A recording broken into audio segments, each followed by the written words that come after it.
Salam sejahtera buat saudaraku yang kekasih. Kita berdoa. Damai sejahtera yang melampaui setiap akal dan pikiran manusia menyertai dan memberkati saudara-saudara sekalian di dalam Kristus Yesus Tuhan kita yang bangkit itu. Amin. Firman Tuhan buat saudara dan saya di minggu hari ini, minggu yang ke-17 setelah minggu Trinitatis, terambil dari Filemon ayat 8 sampai ayat yang ke-17. Dikatakan firman Tuhan demikian. Permintaan Paulus kepada Filemon mengenai Onesimus. Karena itu, sekalipun di dalam Kristus aku mempunyai kebebasan penuh untuk memerintahkan kepadamu apa yang harus engkau lakukan, tetapi mengingat kasihmu itu, lebih baik aku memintanya daripadamu. Aku Paulus yang sudah menjadi tua, lagi pula sekarang dipenjarakan karena Kristus Yesus, mengajukan permintaan kepadamu mengenai anakku yang kudapat selagi aku dalam penjara, yakni Onesimus. Dahulu memang dia tidak berguna bagimu, tetapi sekarang sangat berguna baik bagimu maupun bagiku. Dia kusuruh kembali kepadamu. Dia yaitu buah hatiku. Sebenarnya aku mau menahan dia di sini sebagai gantimu untuk melayani aku selama aku dipenjarakan karena Injil. Tetapi tanpa persetujuanmu, aku tidak mau berbuat sesuatu supaya yang baik itu jangan engkau lakukan seolah-olah dengan paksa, melainkan dengan sukarela. Sebab mungkin karena itulah dia dipisahkan sejenak daripadamu, supaya engkau dapat menerimanya untuk selama-lamanya. Bukan lagi sebagai hamba, melainkan lebih daripada hamba, yaitu sebagai saudara yang kekasih bagiku. Sudah demikian, apalagi bagimu, baik secara manusia maupun di dalam Tuhan. Kalau engkau menganggap aku temanmu seiman, terimalah ia seperti aku sendiri. Demikian firman Tuhan. Saudaraku yang kekasih, hormat sekali, sopan santunnya luar biasa surat yang dibuat oleh Rasul Paulus dari penjara kepada Filemon. Bapak Ibu yang kekasih memahami, mengetahui dan masih mengingat bahwasanya Filemon adalah orang Kolose yang betul-betul sudah bertobat dibuat oleh Rasul Paulus. Dia bangsa dermawan, dia orang kaya, di rumahnya tampungnya orang percaya untuk menyembah, berdoa kepada Tuhan. Dan dia sungguh-sungguh mendukung pelayanan yang memuji, memuliakan nama Allah Bapa di sorga. Walaupun mungkin ada hal tertentu yang harus diperbaiki dalam rangka untuk menyempurnakan sikap hidupnya sebagai anak Tuhan yang sudah bertobat. Sekali lagi saya katakan bahwa Filemon bertobat menjadi orang percaya, orang pemberi dermawan yang diberkati oleh Tuhan adalah hasil penginjilan, pendampingan, penggembalaan Rasul Paulus.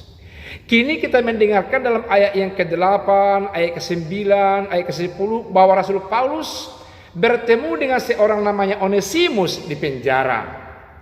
Onesimus ternyata adalah tadinya hamba dari Filemon yang bekerja setiap saat di rumah Filemon, yang juga kemana Filemon sebagai pembesar, sebagai pengusaha kemungkinan sekali, sebagai orang yang terkenal pada zamannya di Kolose. Kalau dia pergi ke luar kota entah kemana, selalu ikut Onesimus.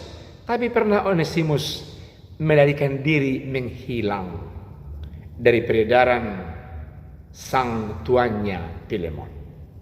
Filemon tidak putus asa mencari, membuat berita di media, dan Onesimus pun ditemukan. Lalu ganjaran dari sikap Onesimus yang kurang terhormat ini, Filemon menjebloskan dia ke penjara. Saudara yang kekasih, memang dasar karya rencana Allah yang membuat demikian.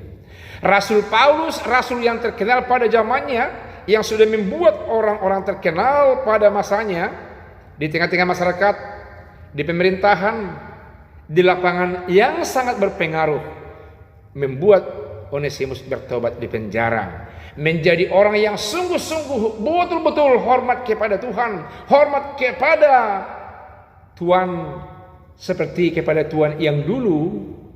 Filemon kini dia sadari bahwa ada hal tertentu rupanya yang juga akan dia robah dalam kehidupannya. Rasul Paulus membuat suratnya kepada Filemon, sebenarnya saya mau mengembalikan Onesimus kepadamu, tapi saya tidak mau untuk semena-mena, tidak mau sesukanya untuk mengembalikannya kepadamu, tanpa harus permisi, mengkonfirmasi, memberitahukan awal kepada Filemon untuk mengembalikan yang tadinya adalah hambanya, supaya ku pulang kembali ke pangkuan dari sang Tuhan, yakni Filemon. Paulus katakan, terimalah dia melebihi dari hamba. Apa maksudnya ini, Bapak Ibu yang kekasih? Apakah hamba yang selama ini jauh lebih hina, jauh lebih tidak dihargai lagi statusnya? Bukan demikian maksud Paulus.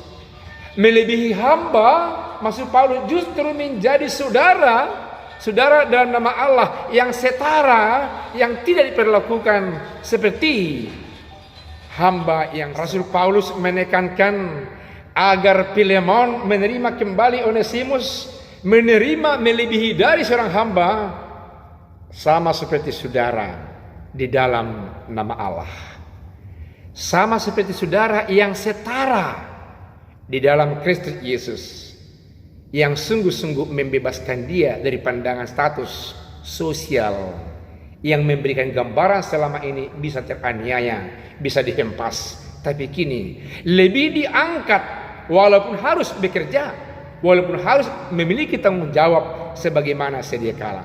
Saudaraku yang kekasih, yang menjadi tema atau fokus dari khotbah kita minggu hari ini dikatakan hidup sebagai keluarga Allah. Hidup dalam keluarga Allah berarti menerima orang yang sama hakikatnya, harga dirinya dengan kita.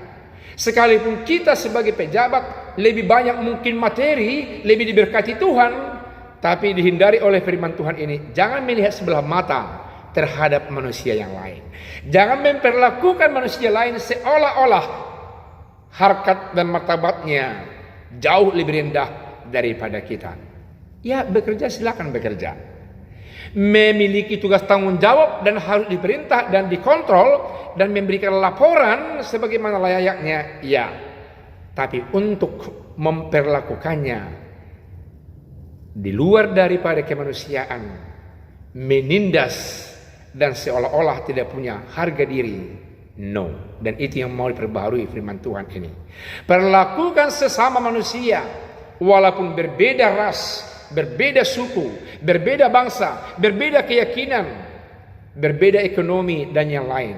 Tetap lihat sebagai teman sesama manusia yang equal, yang sama derajatnya, terlebih di hadapan Tuhan sendiri. Itulah yang membangun persekutuan dalam keluarga Allah, yang sungguh-sungguh membanggakan orang, menciptakan cinta kasih yang dari Tuhan antara saya dengan bawahan saya, antara bos saya dengan saya, antara sesama siapapun di tengah-tengah dunia ini, sehingga dalam membangun relasi antara Filemon dengan Onesimus yang kelihatan bukan seolah-olah status sosial yang diperlihatkan, tapi adalah status iman yang baru, sesama keluarga Allah yang saling menghormati, yang saling memahami tugas tanggung jawab demi untuk kesejahteraan. Manalah mungkin sang bos bisa sejahtera kalau tidak ada orang bawahan? Manalah mungkin orang yang sukses bisa akan sukses terus menerus mempertahankan suksesnya kalau orang-orang yang kecil-kecil yang di sekitarnya tidak bekerja demi untuk kesuksesannya, karena itu yang kecil, yang besar, dan siapapun itu, meski saling menghargai, saling menghormati, membangun relasi sesama keluarga Allah. Firman Tuhan yang sederhana ini mau memperlihatkan bahwasanya yang pertama, Rasul Paulus tidak segan-segan mengajukan permintaannya untuk memperbaharui status sesama orang yang percaya, yang seiman.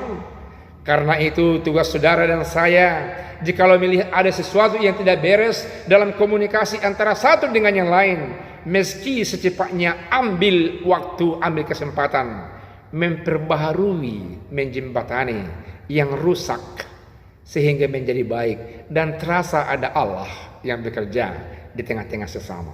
Saudaraku yang kekasih, selain itu Filemon sebagai orang yang sedemikian diagungkan di tengah-tengah masyarakatnya ternyata memiliki kerendahan hati.